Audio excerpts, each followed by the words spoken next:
एक महत्वाची बातमी, महाराष्ट्र सरकार नपुंसक आहे असं सुप्रीम कोर्टाचं म्हणणं आहे। धार्मिक वक्तव्यावरून सुप्रीम कोर्ट चांगलं संतापलंय। हिंदू जनआक्रोश रॅली प्रकरणी सुप्रीम कोर्टात सुनावणी सुरू आहे। राजकारण्यांनी धर्म आणि राजकारण वेगळं करावं असंही सुप्रीम कोर्टाने टिप्पणी केलेली आहे। तुम्ही नाटक बंद करा, सुप्रीम कोर्टाने तुषार मेहतांना चांगलं झापलंय।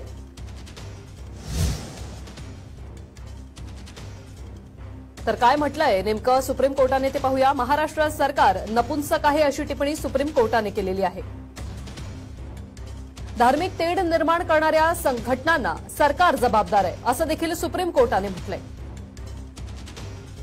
महाराष्ट्र सरकार शांत आहे म्हणूनच सर्व गोष्टी घडत आहेत। राजकारण आणि धर्म वेगळं करण्याची वेळ आली आहे अशी टिप्पणी सुप्रीम कोर्टाने केलेली आहे।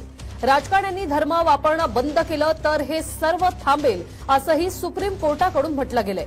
तुम्ही नाटक करू नका, कोर्टानं सॉलिसिटर जनरल मेहतांना झापलेलं आहे। हिंदू जनआक्रोश रॅलीमधून अल्पसंख्याक समाजाविषयी आक्षेपार्ह भाषा। तर महाराष्ट्र सरकार हे नपुंसक आहे अशी मोठी टिप्पणी सुप्रीम कोर्टाकडून करण्यात आलेली आहे। धार्मिक वक्तव्यावरून सुप्रीम कोर्ट आता चांगलंच संतापलंय।